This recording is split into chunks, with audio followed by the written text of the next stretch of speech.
Ladies and gentlemen, thank you for joining us today. The webinar will begin shortly.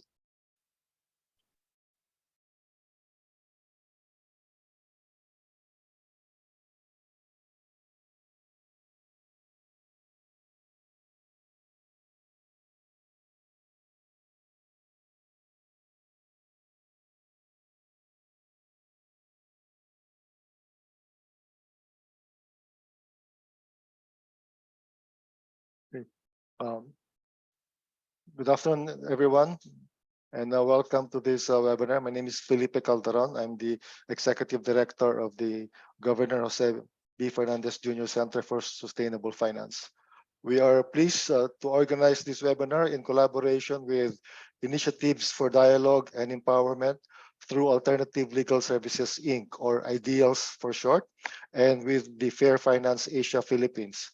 The JBF Center was commissioned by IDEALS with funding from the Swedish Embassy in Bangkok through the Fair Finance Asia Philippines to produce a study on implementing sustainability in the Philippine banking and corporate sectors. IDEALS provides development consulting and addresses the legal needs of marginalized, disempowered, and vulnerable groups, particularly agrarian reform beneficiaries, farmer traders, and the migrants sector. Fair Finance Asia is an Oxfam initiative with a regional network of 25 Asian civil society organizations committed to ensuring that financial institutions' funding decisions in the region respect the social and environmental well-being of local communities.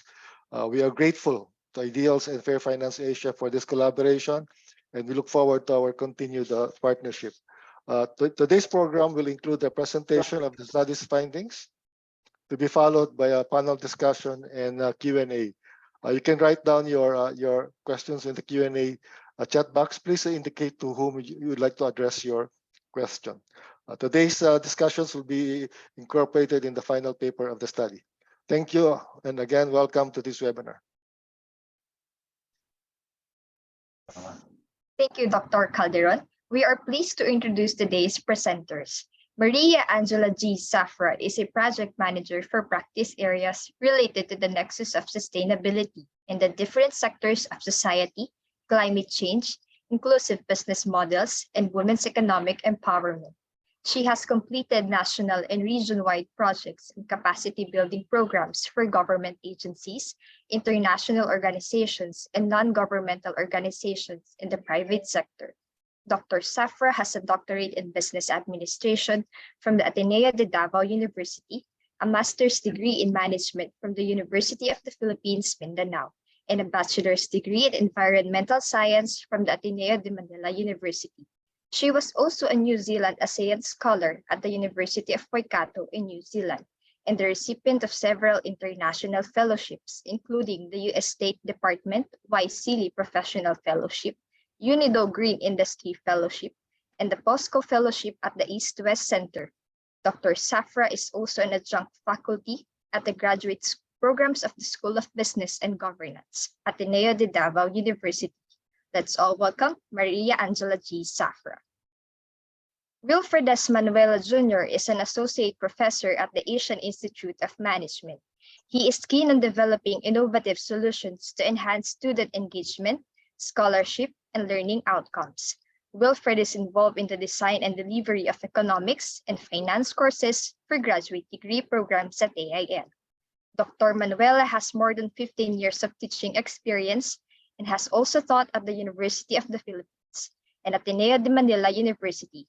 His main teaching interests include business economics, applied industrial organization, and applied corporate finance. His main research interests include the air transport industry, mergers and acquisitions, imperfect competition and market power, tourism and economic development, and post-disaster recovery and resilience.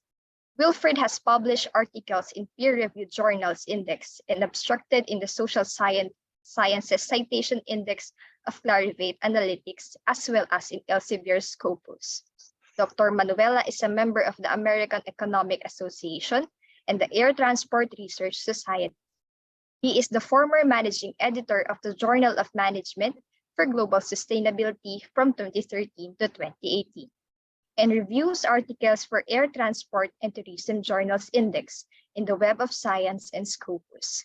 Dr. Manuela received his doctor in philosophy and business administration and MBA from the Cesar E.A. Virata School of Business, formerly the College of Business Administration of the University of the Philippines, Diliman, Quezon City. He received his business economics degree from the School of Economics at the same university. Let's all welcome Prof. Wilfred S. Manuela. Okay, good afternoon, everyone. Thank you for joining us. Today, we will present the research that we conducted over this year, and it's on implementing sustainability in both the Philippine banking and corporate sectors. Next slide, please. We attack the research from two sides because we think of sustainable finance and sustainability as two sides of the same coin. One is from those implementing sustainability initiatives, and the other side is from those who are able to finance sustainability initiatives. So we're looking at both the demand and supply for sustainable finance in terms of business practices and as well as the current state of sustainable finance in the banking sectors. Next slide, please. Over the last few years, the regulatory landscape has become rich in relation to, supporting policies in relation to sustainability and sustainable finance. It's really anchored on the Paris Agreement in 2015 and the international commitments of the Philippines in relation to that. So we have what we call the nationally determined contributions, in which the Philippines committed 75% reduction in carbon emissions by 2030. And to do that, one of the key sectors for that, to be able to meet those commitments, is actually the private sector.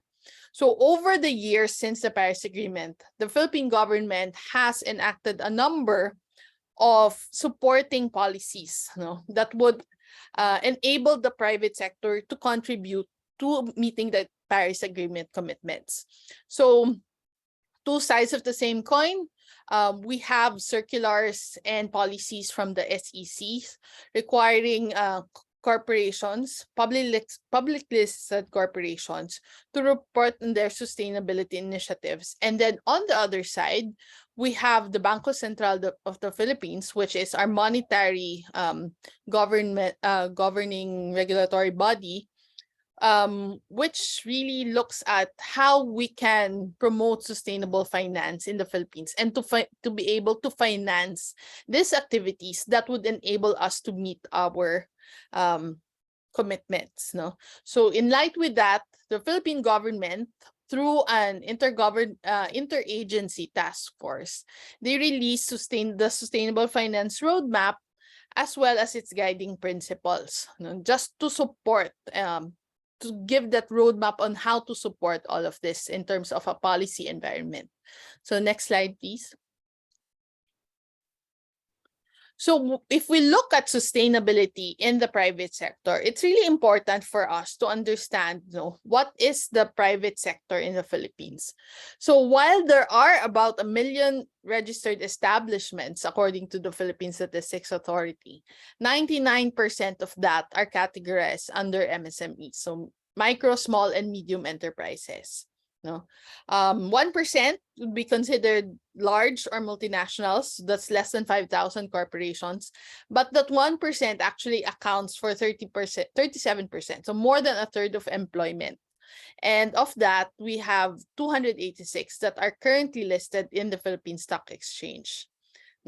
Key sectors for the large firm would be manufacturing, administrative, and support services.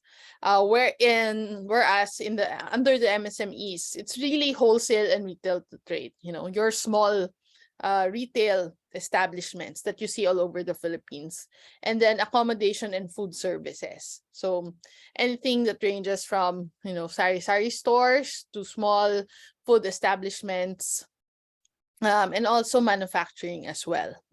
So in this research, we did a survey, and 41 unique private sector organizations responded to our survey. So a snapshot of those respondents, a third of them are micro enterprises, and then 22% of the respondents are large corporations, and then 43% of those have nationwide operations, whereas the remaining 60% were specifically in certain regions in the country. 54% are SEC-registered corporations, whereas about a quarter are DTI-registered single proprietorships. The rest were in other categories. You see that most of the respondents are privately owned businesses, with only a few that are publicly listed. Majority are within 2 to 5 years old, but there are also a lot of company respondents that are significantly established in the Philippines already, more than 50 years old as a corporation. In terms of distribution across industries, 20% belong to commercial and retail. The rest are construction, education, financial, and insurance, as well as manufacturing. Next slide, please. So we asked the private sector organizations, the respondents, to see, how do they define sustainability. Majority of them look at sustainability first and foremost as ethical and responsible actions. And because a lot of these organizations have investors, have shareholders, and have other stakeholders, sustainability is also linked to helping those stakeholders thrive and contributing to the development of communities and society, as well as maximizing profits or financial returns. It's interesting that, in terms of sustainability, environment actually comes towards the end. It's not as popular compared to ethical behavior. And we talk about who leads sustainability, it has to come from the top level. The respondent said it's either the C-level or the board, whereas managers or executives basically just execute the plan that has been agreed upon at the top level. Majority of the respondents have existing sustainability strategies and have already set targets or goals for these initiatives. And when we ask them, if is there a benefit, has this generated any value for your company? Majority would say that there is value from sustainability initiatives, but it varies. Some would say that the value generated is modest, whereas another group would say that the value generated would be of significant value to the company. Next slide, please.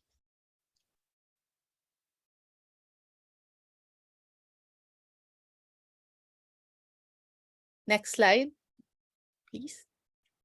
Thank you. So we have a lot of answers. So we just condense it to the top answers. So if you look at how sustainability is integrated into business operations, it's really at the top level. When you see the top level, it's the core of the business. We talk about that it has been embedded in the vision, mission, and goals of the company, as well as it permeates through organizational culture or corporate culture. So people need to value sustainability for it to be integrated into business operation. When we talk about specific initiatives, so we looked at it from a point of view of ESG initiatives, so environment, social, and governance related initiatives.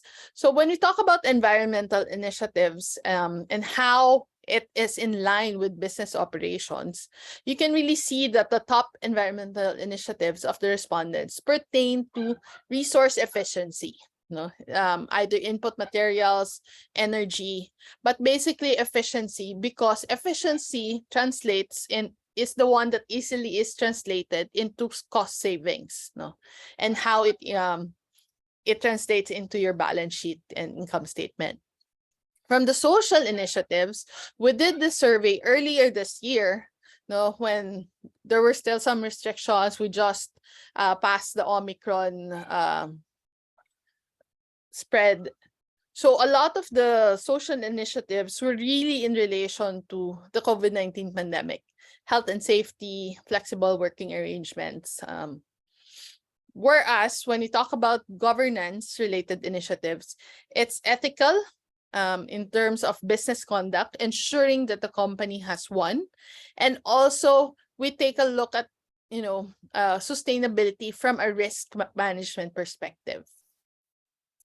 And if you can see why these companies implement sustainability in their businesses, it's because it's aligned with corporate goals and strategy, which ties it back to the first aspect. The integration is really at the top level because it's already embedded in the vision, mission, and goals. So therefore, the reason for implementation is really for you to align your business operations to what has been written as the corporate goals and strategy. And a lot of industries are what we call self-policing. So they have defined norms and standards that the industry has to follow in relation to ESG-related factors. So most companies would implement sustainability to align themselves to that. And in relation to the governance perspective of risk management, because sustainability essentially lowers risk and promotes business continuity. Sustainable business practices has its roots actually and originates from risk management, until it became its own entity. Next slide, please. So when we talk about the benefits, what do companies get from implementing sustainability practices, whether it's environmental, social, governance? We were able to categorize it into 4 main groups. One is market related, because it opens new markets, increases market share, and customers now have put on that pressure for companies to be conscious of their sustainability practices. At the same time, we have operational related reasons wherein it's all about efficiency in your operations and also reducing the risk. And when you reduce risk, when you make things more efficient, it translates into the financial as well. A big benefit is really on the different stakeholders. Remember, businesses don't exist in a vacuum. It exists as part of an ecosystem, and that ecosystem is populated by different stakeholders along the value chain. And sustainability builds credibility and addresses expectations of the different players within your value chain. And at the end of the day, if you have market operations and stakeholders benefits, that actually translates into either financial savings, new avenues for revenue. You are able to charge more because sustainability is marketed as a premium. At the same time, for those who are publicly listed corporations, and once they report on sustainability, there's an increase in evaluation metrics of publicly listed companies versus those who don't have as many sustainability initiatives. Next slide, please. So we asked the corporations as well, what have been the challenges that you've experienced in implementing sustainability? Because a lot of the respondents are under MSMEs, it's really a lack of capacity and knowledge on how to implement sustainability initiatives that are not just purely CSR, not purely philanthropic, but actually sustainability initiatives that are aligned to their business operations. And as we emerge from the pandemic and we start to recover, the planning and the strategies of businesses are really short-term right now, getting the quick wins towards recovery. However, sustainability tends to be a long game. It's investing now so that you are able to reap the rewards, along a long-term time frame. So there's a conflict in that right now when we talk about recovery. Because the third point there, it requires investment in resources that companies don't have right now because they're really focused on just getting back on their feet. And for many corporations, despite trends, uptick in trends in sustainability, there's still a lack of awareness, on this thematic area. And in terms of how sustainability has helped them during this hard times, difficult times, companies that had existing sustainability practices, even before the pandemic, said that it has actually helped them survive, because when we talk about sustainability, we talk about risk management and lowers the risk, So it lowered the risk during the pandemic. But at the same time, for those that did not have sustainability practices, or those whose companies are on the fence, it really made them realize the importance of these kinds of practices when we talk about business continuity and business survival.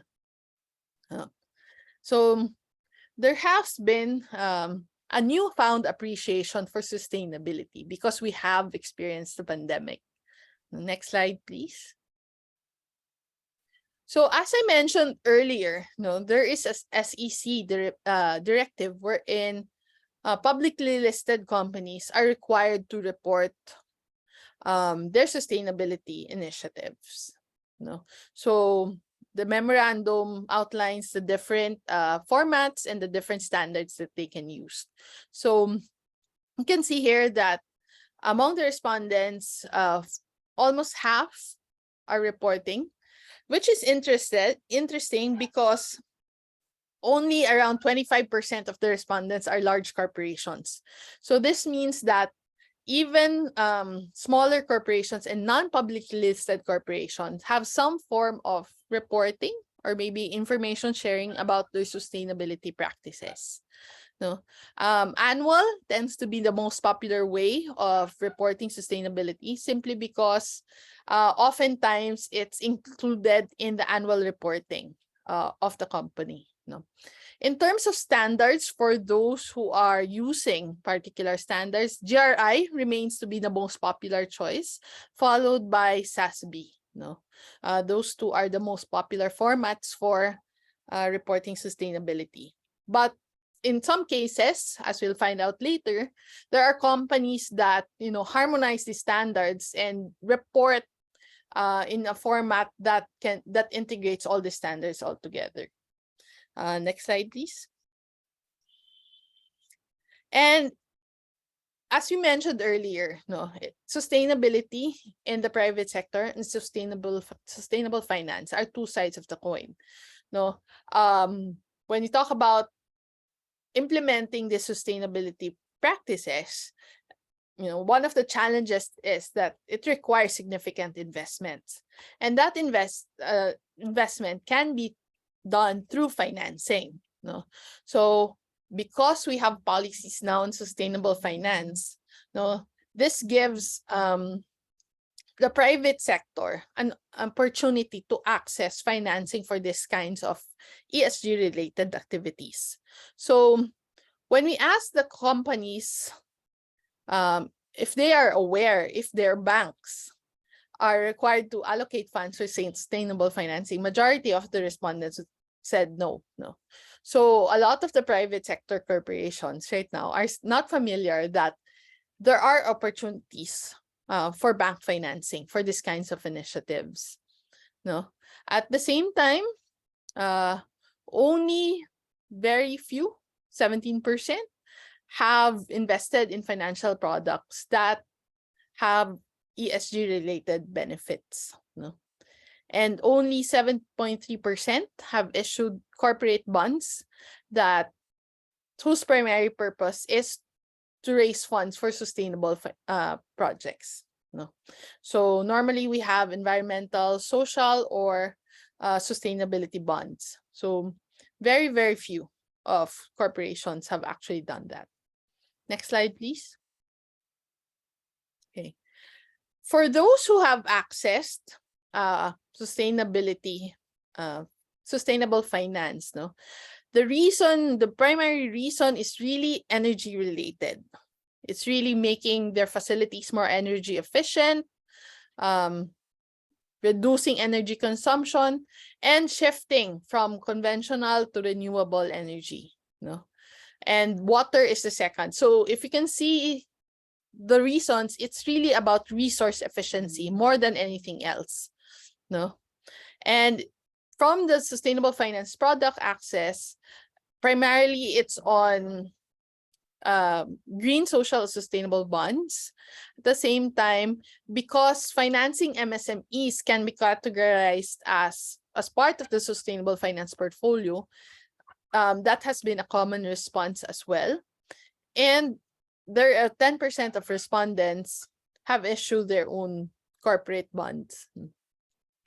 So in terms of challenges for the private sector in relation to accessing sustainable finance, you can really see that, you know, there's some kind of disconnect between the private sector and the banking sector, because the private sector has very limited knowledge on the fact that banks are already offering sustainable finance products, no, that some of the banks in the Philippines already are doing this. And the banks that they work with might not be able to offer it right now. No? So there's really a lack of knowledge on this part. And because the requirements for sustainable finance is a bit different compared to traditional financing, the companies actually don't have any knowledge about how to comply with the requirements, because the requirements include, you know, risk analysis that covers ESG related risks. So as much as companies would like to access sustainable finance, they don't have the know-how to complete the application. And there are still a lot of companies that view environmental and social initiatives as purely CSR, meaning it's purely just for philanthropic or social license to operate, but really not something that's fully embedded as part of business operations.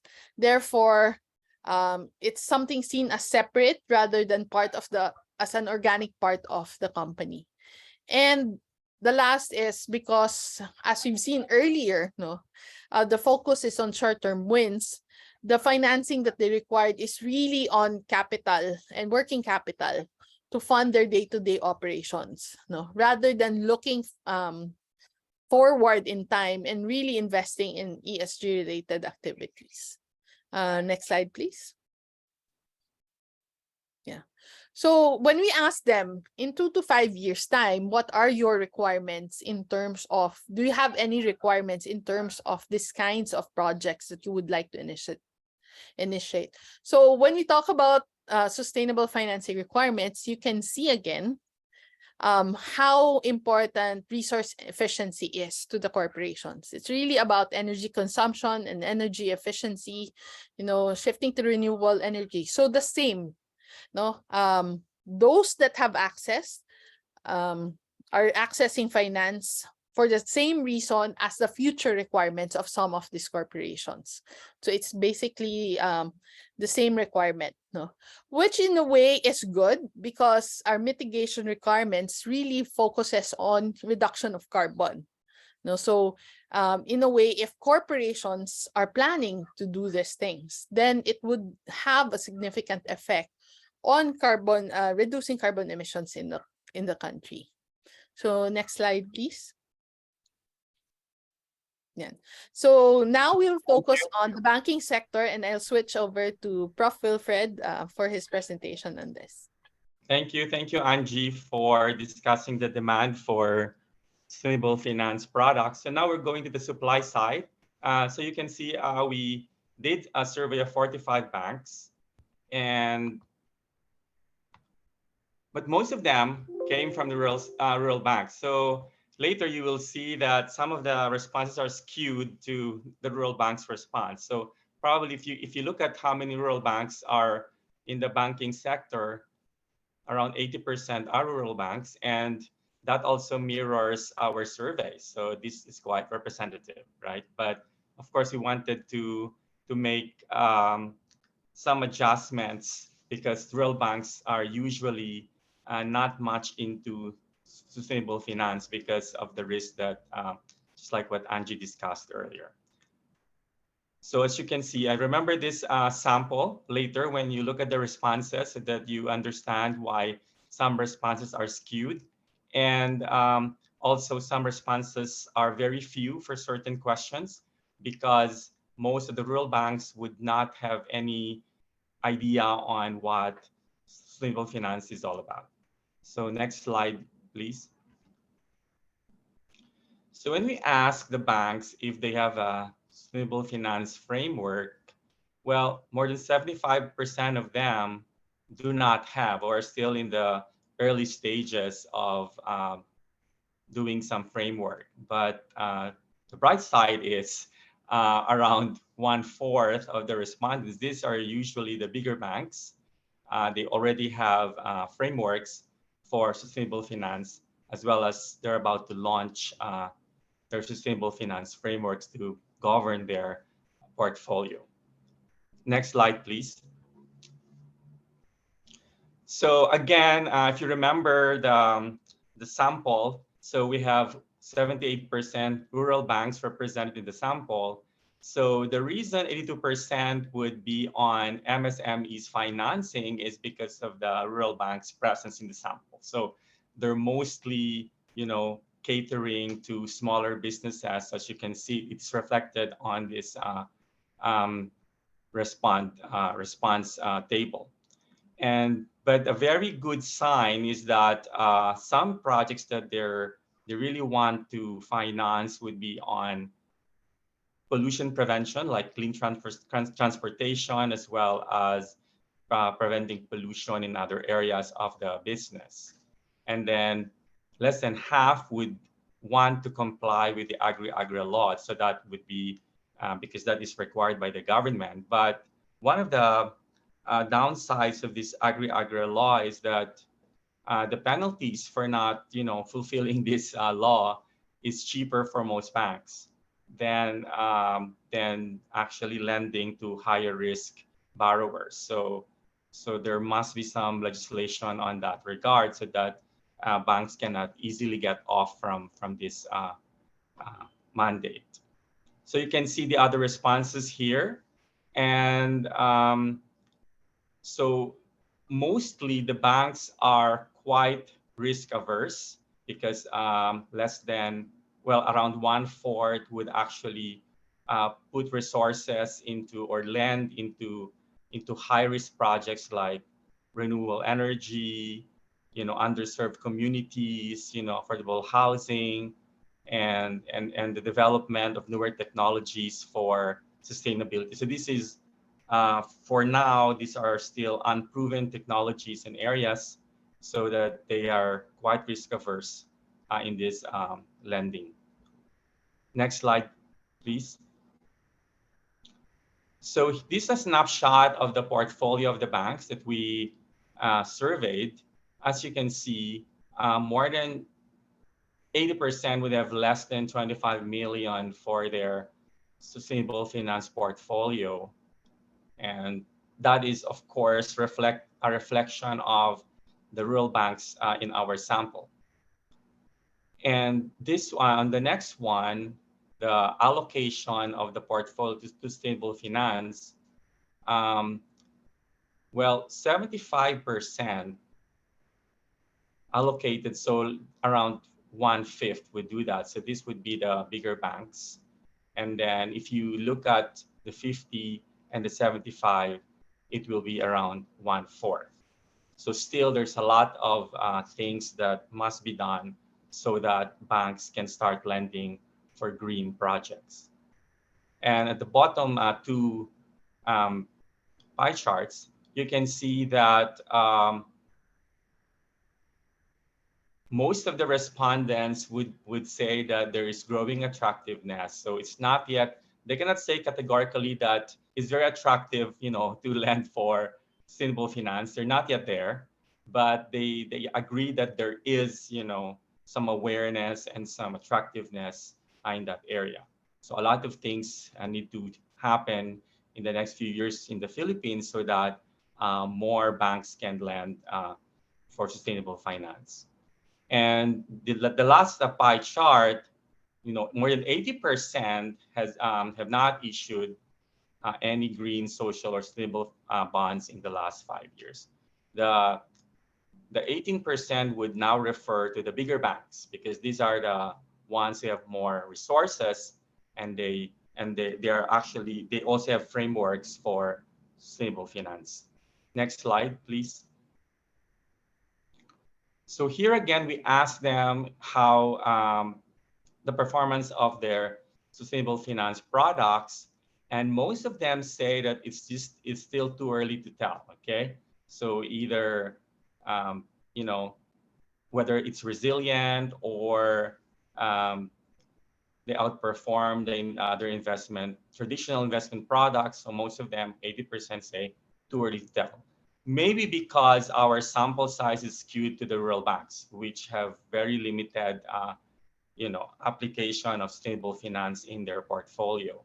So the 18% would readily refer to the bigger banks. And at the bottom pie chart, regarding if they outperform repayment capacity, I mean, if stable finance clients would outperform the traditional clients, then they say that it's still too early to tell. Okay, so because most of the projects are still new, and the 27% would translate into the bigger banks having lent earlier. Next slide, please. So these are the challenges faced by banks with sustainable finance framework versus those without framework. If you can see this, there's very little that actually differentiates banks with framework and the banks without framework. Most of them are still in the early stages of implementing sustainable finance. And if you look at the cooperative, thrift, and rural banks, if you compare the with and without framework, the without framework, usually they lack knowledge, they lack capacity, and all these things. But even with the smaller banks with framework, they also have problems because they lack the manpower, technical skills, and most of their clients do not really understand, the benefits of sustainable finance. So if you can see, it's really problematic right now because very little differentiates those with framework and those without framework. Next slide, please. So these are the opportunities for sustainable finance in the Philippines. So as you can see, most of the banks would look for growth opportunities in new markets. So they would lend to their clients if they're looking into expansion opportunities. And and most of these things, at least the 62, then 52%, would have to do now with the more ESG type projects. Okay, so at least there is hope in that regard. So they understand that they have to be lending more to clients with businesses that are in these areas. Next slide, please. So these are the support and incentives that the banking sector needs from the government.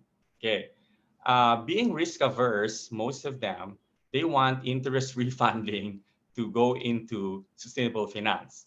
And aside from other things that would help them to start, lending to what they say would be higher risk projects, because as Angie mentioned earlier, it's really difficult to estimate the cash flows that will come from implementing sustainable projects. And then, of course, the market analysis, there's a lot of things that they need so that they can understand, how what the market is for stable finance. So they need help from the government, probably from the academic community as well, regarding research on these things. And then with regard to capacity building and technical assistance, still they need a lot of help in how to design appropriate products for the market. And then they also need some mentorship. I mean, those banks that have implemented stable finance can probably help the smaller banks design products that can help their clients implement stable finance projects. And regarding implementation and support, they just, most of the banks may not comply with the 2023 timeline that the BSP gave them. So, and of course, that has to do more with their lack of capacity as well as manpower knowledgeable on sustainable finance. Next slide, please. So I'll go very fast now because we over stayed in this presentation. These are our conclusions. Um, while most of the banks and companies that we've surveyed, they really look at sustainable finance as more strategic than short-term gains. A lot of them need help uh, to get them started with their sustainability journey. So and banks, companies, especially the smaller ones, they need a lot of capacity building as well as help with regard to resources so they can start implementing sustainable finance projects. Next slide, please. So these are our recommendations. So for large corporations, we want them to take a bolder action, making sure that hopefully they can invest in cleaner production systems, with less negative externalities, and then actually reduce their carbon emissions and not just do offsetting, because offsetting doesn't really solve anything. So it has to be like a actual reduction. And for MSMEs, we want them to set achievable targets because they're really overwhelmed with all these ESG initiatives. They think that it's really for large firms. So for them to get started, we probably need to ask them to have smaller wins, like early wins in their sustainability journey, so that they will not be disheartened if they don't do a lot. Well, not yet though, but they need to start anyway. Next slide, please. So for banks, yeah, it's really more on developing products that can cater to their existing markets, and so that they can sell more stable finance products and then expand their portfolio.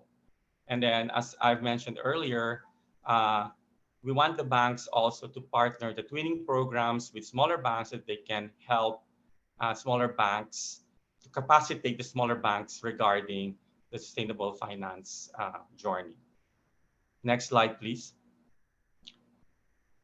For regulators, I think we need to streamline the process because the smaller banks, the companies are just overwhelmed with a lot of paperwork. And some of them think that all these regulations are really not good for them. So it's bad for their business. As you can see, if you're a smaller bank or a smaller company, if you are asked to do all this paperwork, a lot of your resources will be consumed just to provide for these documents. So we see their frustration. So there must be more streamlining coming from the regulators regarding sustainable finance implementation in the Philippines. Next slide, please. And for academia, this is where AIM, Ateneo de Davao, where Angie is an adjunct faculty, and the other universities in the Philippines. This is where we come in to help the corporate sector and the banking institutions to start mainstreaming sustainable finance in their operations, and looking at case studies and maybe some reports funded by Earth Security before and now FFA, so we can do a lot of things in helping the Philippines appreciate sustainable finance. And we really wanted, this is really like a big research now because we look at the banks and some of the corporate sector, but we still have a lot of things to do. Like we suggest that if we have some grants in the future through the JBF Center, then we will look also into the insurance company on how they can help identify projects and manage risk regarding the implementation of sustainable finance, as well as the role of CSOs in the development and implementation of sustainable finance in the Philippines, since this current project is financed by a CSO FFA and FFB. Thank you so much. So that concludes our presentation. We apologize for taking too long. So now we're open. We'll proceed now to the panel discussion. Thank you. Thank you, Dr. Safra and Dr. Manuela. Joining today's discussion are the following panelists. Our first panelist is the Chief Sustainability Officer of the First Philippine Holdings Corporation from 2014 to the present. Before this stint, she was Senior Vice President for Environment and External Relations and at the same time, the Compliance Officer of the Energy Development Corporation. Her extensive ground experience of more than 20 years covers environmental, social impact, and governance dimensions of energy operations. Because of her comprehensive knowledge, she was selected by an international panel to be part of Asia's top sustainability Superwoman honor list in 2018. On September 18, 2021, she was selected as one of Diligent's 2021 Modern Governance 100 under the ESG and Diversity Trailblazer category. Selected from 4 continents, the award honors professionals driving their organizations toward greater diversity, sustainable practices, and sharper insights for company leadership. On April 7, 2022, she was installed as a member of the NEDA SDG Stakeholders Chamber on the Working Group on Peace, Security, and Governance. Let's all welcome Ms. Agnes De Jesus. Our next panelist is a graduate of Ateneo de Manila University and Ateneo Graduate School of Business with a master's in entrepreneurship, social enterprise for nation building. He is currently the banana chief of Villa Socorro Farm, a family-run social enterprise located in Pagsanhan, Laguna. With a vision of empowering partner farmers to live with joy, pride, and dignity, the company has ventured into entrepreneurial farming endeavors, including crop production, food manufacturing, farm tourism, furniture making, and sustainability projects. He is also a part-time lecturer for organizations such as International School of Sustainable Tourism, Bayan Academy, Ateneo de Manila University, and Ateneo Graduate School of Business. He is a 2019 Mansmeet and Fielders Young Market Masters Awardee for Advocacy Marketing, a social entrepreneur, an entrepreneurial farmer, and a banana chief. Please welcome Mr. Raymond Vincent Aaron. Next up, good afternoon, everyone. Next up is a banking professional with over 20 years of extensive experience across top universal banks in the country, mostly in the field of corporate and commercial banking, a segment in charge of providing credit facilities for institutional clients from middle market to conglomerates. As a banker, he also provides financial advisory to the clients. He is presently connected with the top Unibank as one of the team heads in commercial banking. He has signified interest in sustainable finance when it was introduced during his studies at the Asian Institute of Management. As part of the program, he conducted a study on how to operational sustainable finance in the banking industry, an industry conduit of the ESG implementation. He graduated with the Executive MBA degree at the AIM in 2021. Please welcome Mr. Ryan Joseph Larubis. And last but not the least is an international development and finance specialist with extensive experience with delivering high-impact initiatives in a variety of strategic, management, and policy advocacy roles in organizations, including the Asian Development Bank, German International Cooperation Agency, and Alliance for Financial Inclusion. She has proven track record in influencing policy discussions on financial inclusion, sustainable finance, and ESG investment, transparency, and accountability. Her passion for gender equality is a defining value and key guiding principle both in her personal and professional life.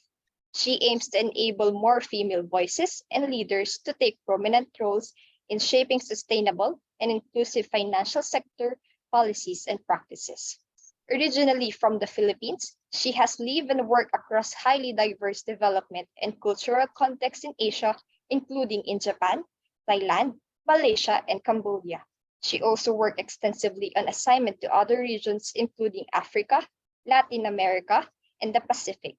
Currently, she leads Oxfam Novib's regional program, Fair Finance Asia, which aims to accelerate policy implementation and action on sustainable finance and responsible cross-border investment across Asia.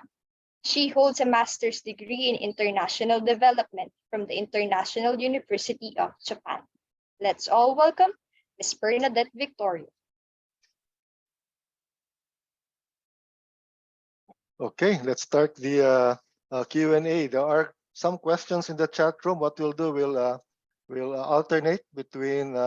We do have some prepared questions for our panelists, and also then we'll go back and forth with chat with the chat box. So let me start with the first question for Agnes of First Philippine Holdings. In what ways does sustainability unlock value for your company? Good afternoon.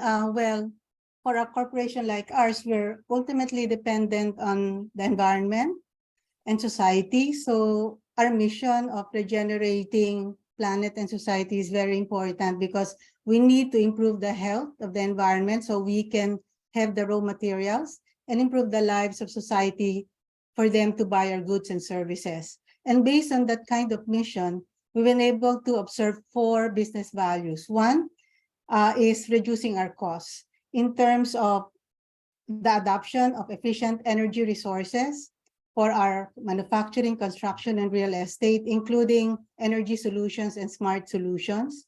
The second value is stable revenues because we pay attention to the well-being of the environment and our employees and our communities.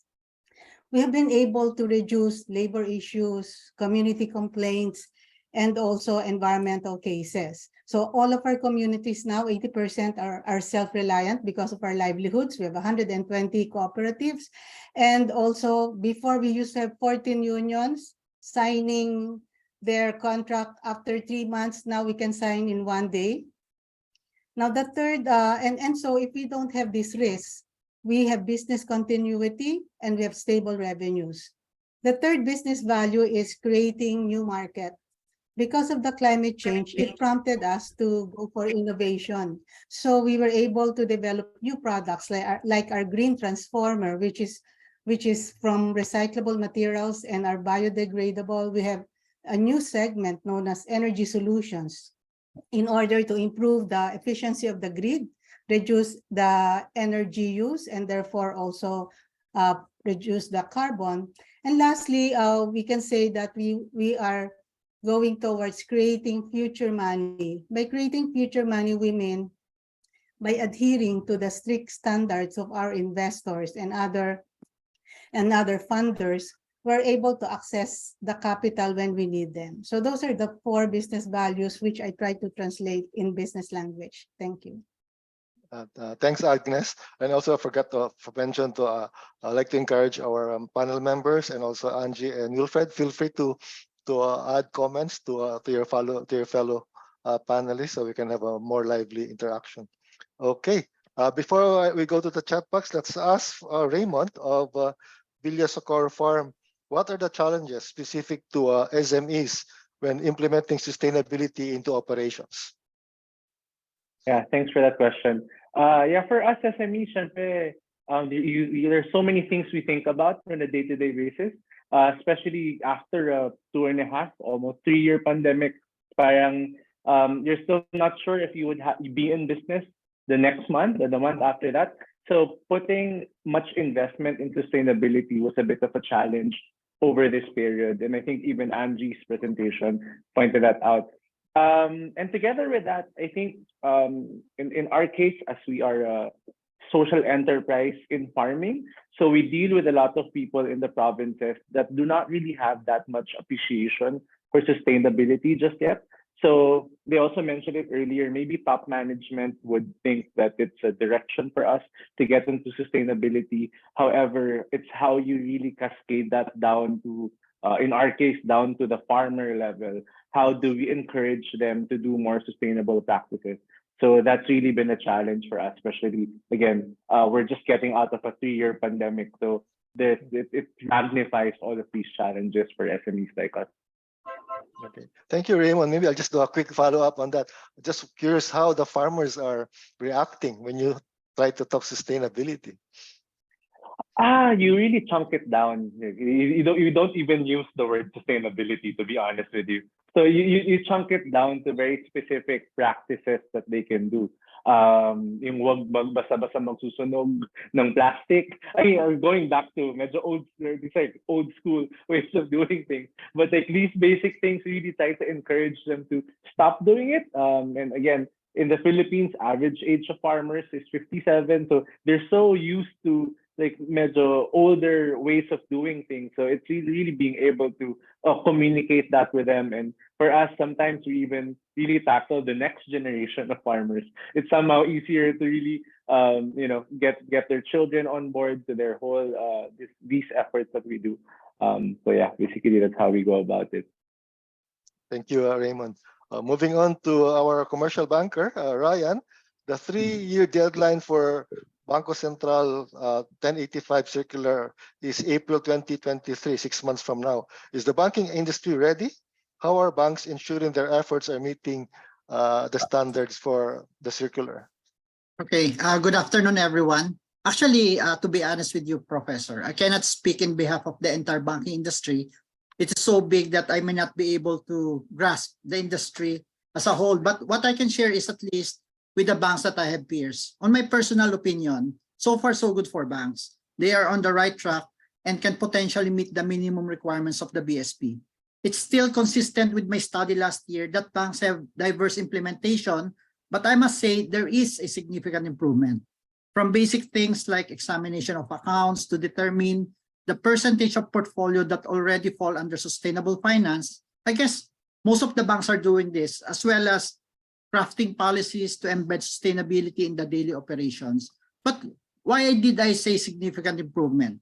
Years back, sustainable finance is not a familiar term, but now there is an increasing awareness. It is now becoming a common term among bankers.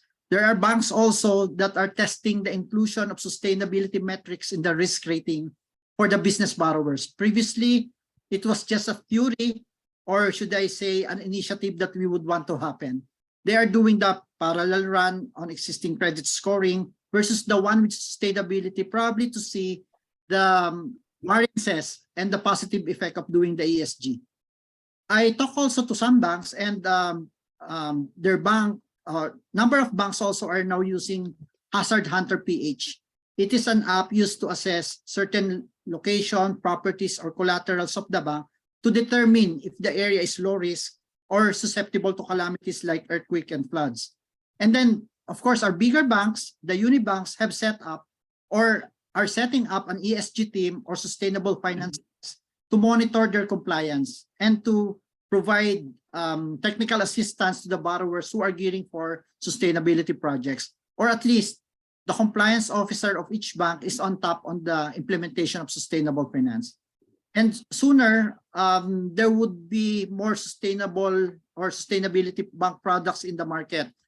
Actually, middle of this year, a large unibank launched the first ever blue bonds in the Philippines. This is meant to finance water-related projects that would address ocean protection and sustainable water management. So, in summary, the initiatives are there happening for some banks. I'm just hoping that this is a representation of the entire industry. If there are initiatives, I'm sure though that there are a lot more challenges that emanated during the process. Thank you. Thanks, Ryan. We'll have to invite you again back to AIM to talk to our students. Thank you. Okay. And finally, I have a question for Bea of Fair Finance. How can CSOs contribute to the implementation of sustainable finance in the Philippines? Thank you so much, Felipe, and to my co-panelists. I think in the Philippines and beyond, the role of civil society is really to increase the transparency and accountability in this area of implementation. Obviously, this must be done in collaboration with other financial sector leaders and agencies, but as independent civil society organizations and voices, our role really here is to track and to monitor the progress of, for example, commitments, to vet the technical soundness of targets being set, before this session, we were talking about science-based targets that are aligned with Paris Agreement. These are the type of things that's, obviously civil society like ourselves, though we are not scientists, we have some awareness of what criteria to look for. And these are things that we are definitely very, interested to also vet as they are made available. And that is actually a very operational term, maybe to include there that disclosures are available, should be made, mandatory or increased in order for the participation of civil society to be actually meaningful in monitoring progress of commitments and the progress of and then the progress of setting science-based targets that are technically sound. I think it's also part of our role to call for the continued raising of standards. I've been listening to my co-panelists talk about sustainable finance, and obviously there seems to be some varying definitions of what it is, and depending on who we ask in this panel, we can say like, oh, it's not going very well or it's going very well. And that is obviously something that we have to define with a common understanding of what we call as sustainable finance. And for us as the Fair Finance Asia Network, Fair Finance Philippines being part of this initiative, we definitely look into very specific criteria of what's sustainable finance looks like for financial institutions, be it banks, insurance agencies, asset owners, asset managers, pension funds. And that definitely looks like, alignment with international norms and standards in their policies, in their practices. We actually have our own methodology that defines what these standards look like very clearly. And our colleagues from Fair Finance Philippines have been conducting this benchmark for some of the biggest Philippine banks for a couple of years already. And there we clearly define what we look for in terms of environmental alignment or criterias. We look for what we look for in terms of, social indicators, what we look for in terms of governance alignment. I don't have time to talk about that, but you can definitely check out, the work that our coalition in the Philippines has done. They have, published those benchmarks, and another one is coming up very soon with the updated scoring of the banks in terms of their alignment with international human standards, gender equality, transparency and accountability, their alignment with the Paris Agreement. And these are just some of the many critical criteria that we look for. It's also no coincidence, hopefully, that we are having this discussion alongside the COP27. It's happening now in Egypt, and I think we have to mention how important this is.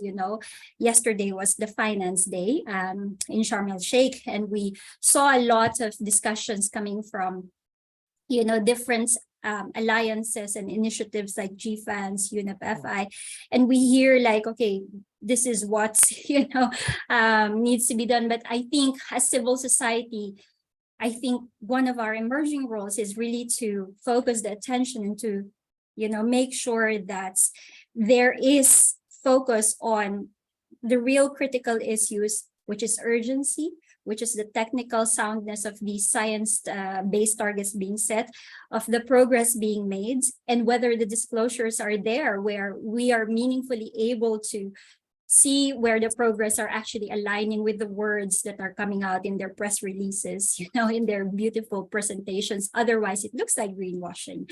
And that is something that we, as civil society, really need to combat in this space of sustainable finance. Okay, thank you, Bea. No, maybe looking at the chat box, maybe you might be able to answer the first question. How sustainable finance market in the Philippines compared to ASEAN countries? Sure, I can take a stab on that. We definitely tried to do some comparative work ourselves. In fact, together with our colleagues from SDRI, Angie, who is also part of the research group in this panel, has helped us look at the ASEAN and what are the existing standards for sustainable finance.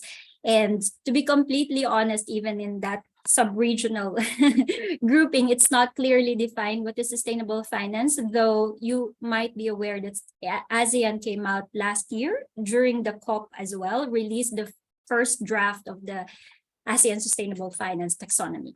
And this is a really first step to define basically what are the industries or what are the practices or what are the what are the areas that would be considered sustainable or not sustainable.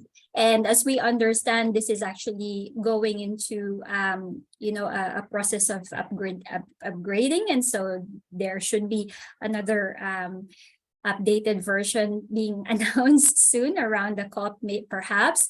But what does this mean for other ASEAN countries? This means that this is perhaps, a very foundational reference of what other ASEAN countries could use in terms of defining what are sustainable practices, what are sustainable businesses, and what can be, financed or not financed going forward. What are the types of strategic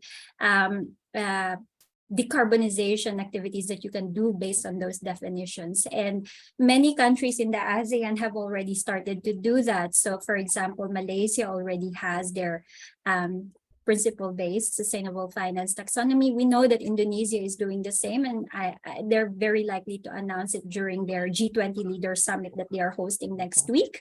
And then we also know that Singapore is obviously trying to do a lot of also circulars and financial sector, regulatory announcements on what they're trying to do to ensure that their banks are in alignment with the sustainable finance initiatives. So there are definitely a lot of initiatives happening across the ASEAN region.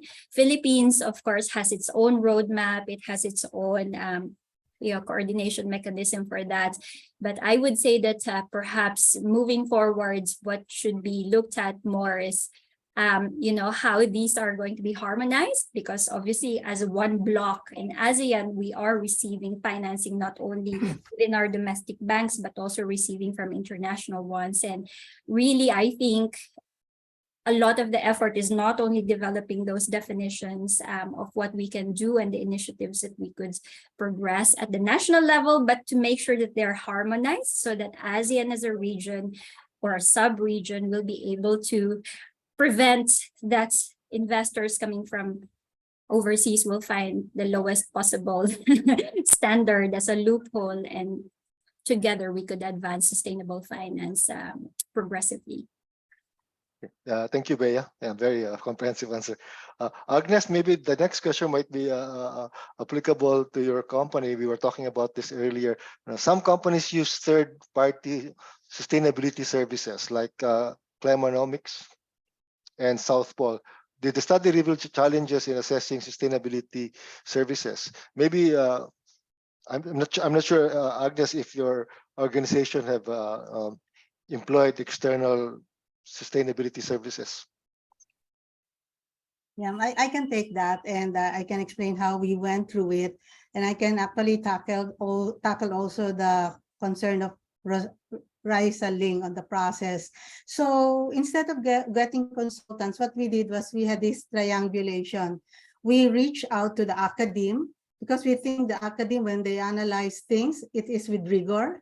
We reach out also to concerned government agencies. We look at what they have in their policies, but more importantly, we reach out to partners and practitioners like our impact investors. So at that time, it was World Bank and GIC. So based on the things that we learned from them, what we did was, in order to execute, after understanding the principle, we look at all the possible operational directives and international standards, because we know that those have been written and studied well. And then once we have our operational standards and framework, we try to execute by doing a materiality test, meaning we try to find out of the ESG themes, what are those that are important to us as a company, and what are those that are important to our stakeholders. We're actually doing already dual materiality, meaning, of course, we're trying to understand how the planet and people affects us, but we need to also try to find out how are we affecting both planet and people. And from that materiality, we were able to identify certain issues and indicators we need to focus on. So the next step that we did was, how do you now translate that mission, our mission of decarbonization and regeneration, to something actionable? So the next thing that we did was come up with policies. So that if you note in our policies, we have human rights policies, gender, indigenous people, culture, and of course, biodiversity. So now we have the guardrails. We have a little knowledge on what it is. So what happens now is everyone or multi-departmental teams are part of those that learned with the sustainability group. So the next thing that we did for us for the whole organization, from the executives to the employees to understand what sustainability is, we invested in an embedding program. So we gamified it so that we can laymanize the concept. And then parallel to that, since 2016, we've been doing capacity building. So we identified what are the skills that we need so that we can address the climate crisis. So things like greenhouse gas accounting, and then from greenhouse gas accounting, how do you now merge that idea, that need for reduction of carbon with our governance, with our risk management? How do you make sure that the financial allocation is strategy driven? So we made use of the TCFD principles to try to integrate everything in our operations. And then from there, for us to do the target, we look at our science-based target, try to understand what are the requirements, what are those GHGs we need to reduce, what are the scopes, 1, 2, 3, what are not allowed, like carbon offset, that we need to do absolute reduction, that we need to model and look at our commercial plans to try to find out how are we going to do it, either through sectoral approach or through absolute contraction, which is constant. And apart from GHG, capacity building for the past 2 years for all the multi-departmental team of each and every subsidiary in the conglomerate also consisted of what are those that contribute to climate crisis. So we had a session for almost 2 months on circularity. We tried to understand what are our materials. We profiled our materials. We look at their flow analysis, their life cycle, where are the areas of circularity, and then each subsidiary has a waste management plan for short and long term. The idea is we need to reduce our waste so that they don't end up in the landfill and emit methane. We also look at energy efficiency. So we are doing, our subsidiary is doing energy audits of all the subsidiaries so that we will know how we can improve on our processes. We also have water management, but parallel to that is behavioral. So we have also training on human rights through the help of the Commission on Human Rights, Ateneo, UP, and the UK Human Rights Resources Center. So our company, our groups, the various subsidiaries learned how to do human rights impact assessment. We laid out our measures to prevent transgression of human rights, and all of them have a grievance redress mechanism, and then indigenous people, culture, and the like. So understanding through embedding, through capacity building, and then the last is getting into targets. Now that we have a policy, now that we have guardrails or safeguards, now that we have standards and frameworks that are strict and international, and now that they understood it through embedding and capacity building, we are now requiring every subsidiary to come up with their targets for all of this curriculum on social governance and a whole decarbonization plan towards net zero by 2030 and maybe 2050, because I think with very few carbon dioxide removal technologies right now, we're actually having a hard time coming up with our measures through our mitigation. We look at the mitigation hierarchy on what do you avoid, for example, energy efficiency and conservation to avoid emissions, and then we go to change in technology or change in fuel to reduce further carbon.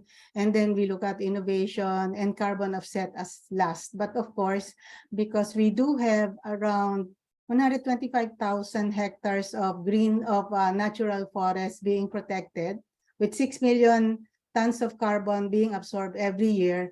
The carbon offset aspect is still an interim measure and a fallback while waiting for the technologies that will help us really go to net zero. So that's more or less how we do it. We partner with the academe, with government, and with practitioners, and then we make sure that everyone understands and everyone is participating in this journey. I think that's the only way, embedded, not bolted in type of skills that we need to come up with as a company and as a group. Thank you. Thank you. Thank you, Agnes. Raymond, continuing on that same question from Raisa, what recommendations can you give the banks to usher the streamlining of ESG in the corporate sector? Maybe if you, let's say, if you have a chance to recommend to a bank, how can you help us, SMEs? Okay. Well, I think for us, it's really to appreciate it's not as a cost, but as an investment.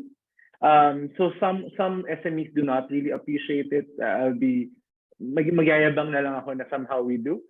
So like in this case, like it's really a change of perspective in knowing that if you spend this much on sustainability efforts, it will improve the resources, whether it's money or time that you put in, would have some returns, whether it's your efficiency, cost savings.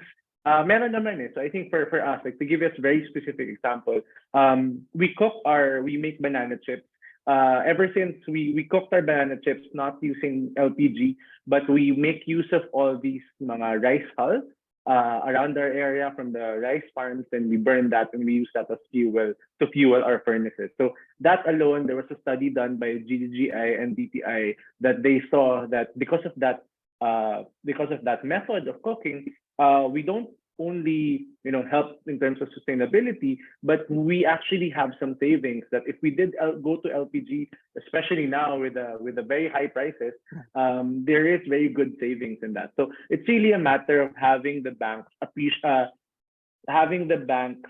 communicate to SMEs how we can have these investments, how these investments will be beneficial for the business. At the end of the day, as entrepreneurs, that's kind of a bottom line. Even though as social entrepreneurs, we try to have multiple bottom lines, sustainability, community, it would be very hard to be sustainable in your business if there is no bottom line profit.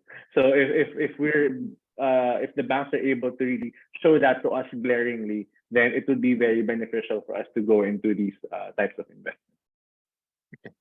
Thank you, Raymond. Back to you. Yes. Sorry, Felipe, maybe just to add a little bit on that, what Raymond is talking about. So we are also, as Fair Finance Asia, working with platforms like Grow Asia. You probably are aware of them, but basically they are working in the ASEAN region to help implement the guidelines for responsible investments in the food and agri sector. And they are sort of our counterparts. So for us as Fair Finance Asia, we work with financial institutions basically to ensure that their policies and practices in terms of their cross-border investments in various sectors are of alignment with international norms and standards.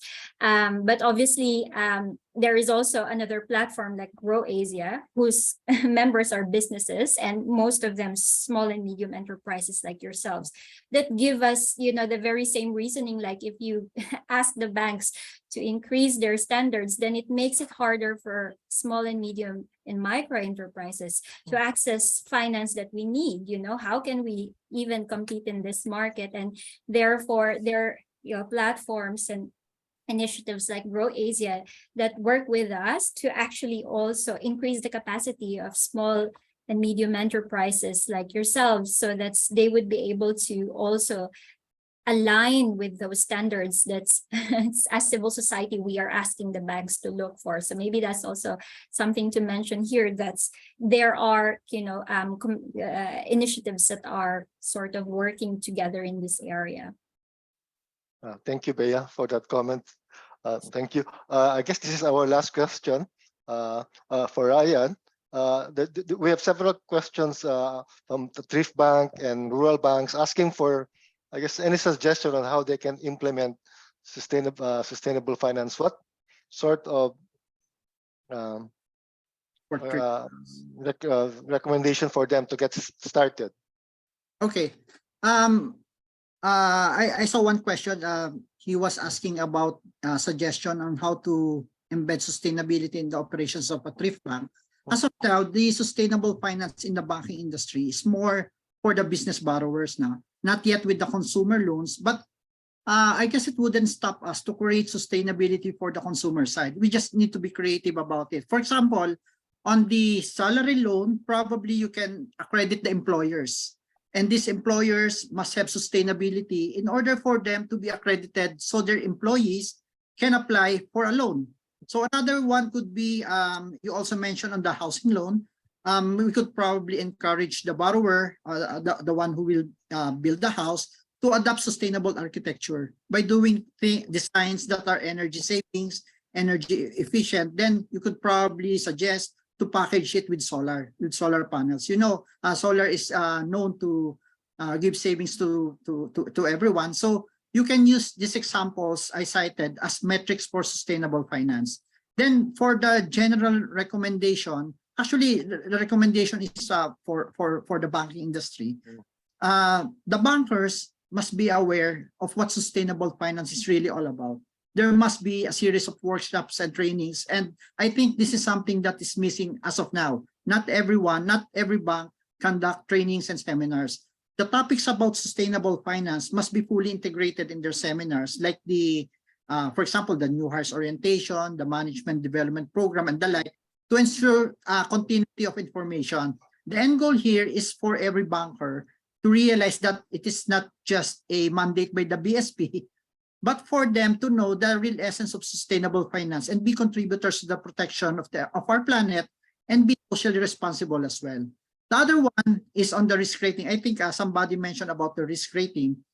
We actually had a study about it, and according to an international rating agency, Standard & Poor's, sustainability has effect on the rating. It disclosed companies that improve or deteriorated the rating due to sustainability concerns. Probably what the bank can do is to do gradual integration of sustainability in the risk rating metrics. Probably start with a small percentage first in the rating, or adjust the weight of sustainability based on the initiatives of the borrower. The other way to do it is to make it more conservative, is to retain the old rating as it is, then come up with sustainability checklist, which later on may become prerequisite for the loans. And the other one is to encourage the SMEs to avail of sustainable finance. The banking industry must also create products that would stimulate clients to do sustainable projects. Like you remember, Professor Felipe, we discussed about the sustainability linked loans.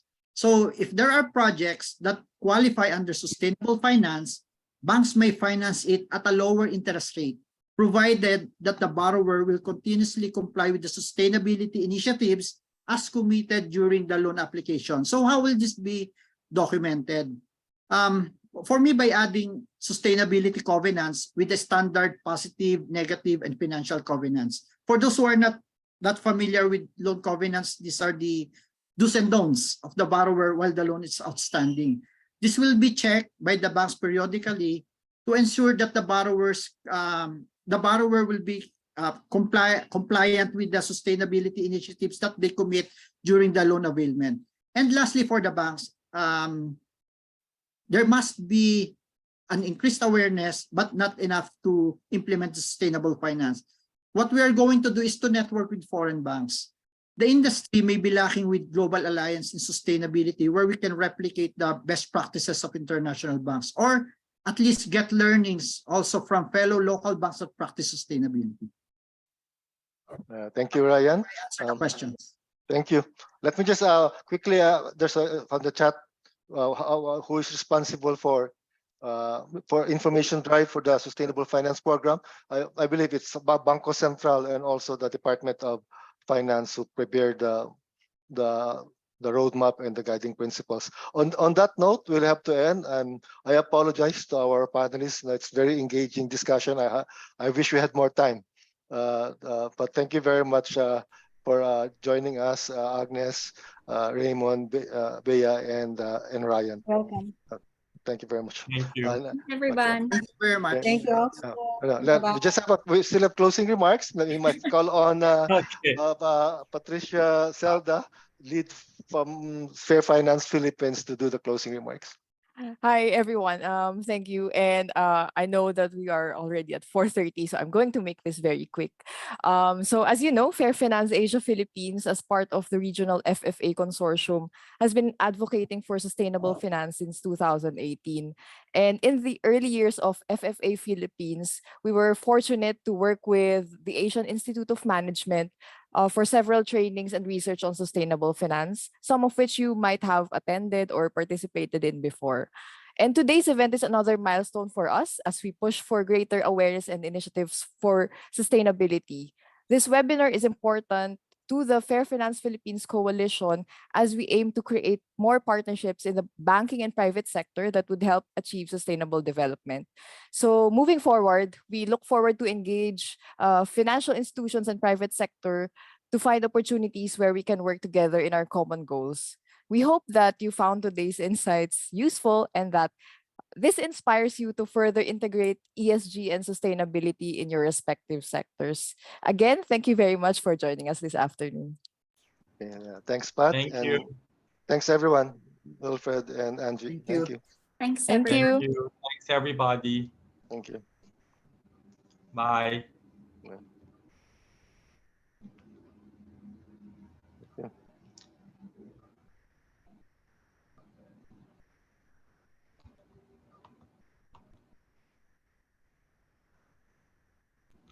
Okay, thanks, Agnes.